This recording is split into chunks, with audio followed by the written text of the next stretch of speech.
The original Aurion's a fantastic car. It's a brilliant canvas to accept TRD componentry. As a designer, you're always looking for outside sources to bring in, things that will make the product fresh, and that could be anything from architecture, fashion design, product design.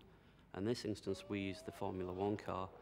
It was evident there was a real progression from the base car, which is a very sort of bold, very proud car, which features a large upper grille portion, to the Sportivo, which reduces that proportion and places more emphasis on the lower.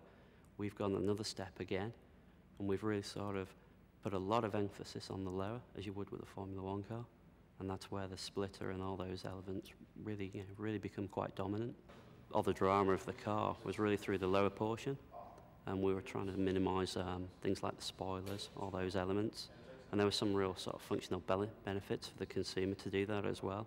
We really wanted them in mind. We didn't want a family car with a big spoiler where the driver couldn't see through the rear view mirror. A lot of the work we did in terms of the aesthetic, particularly the frontal area, was driven a lot by cooling.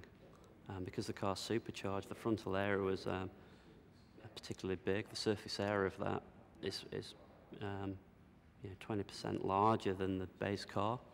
So we were really adapting the graphic towards that.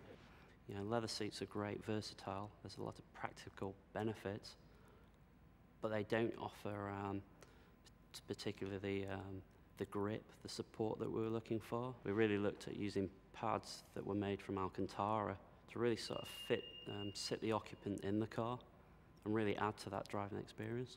Previous experience with low cars had always filled me with dread, particularly when you go up a driveway, any incline, and you hear that sort of scraping sound.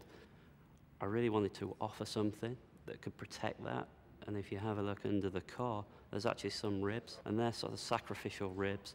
So when you hear that, that frustrating grounding sound, and you look to the front of your car, you'll see that the front edge of that component is intact.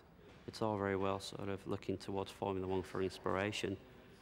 But if the offsets are too big, if the message is too aggressive, if the parts don't look like they're consistent with the car itself, with the Aurion car, the balance is tipped.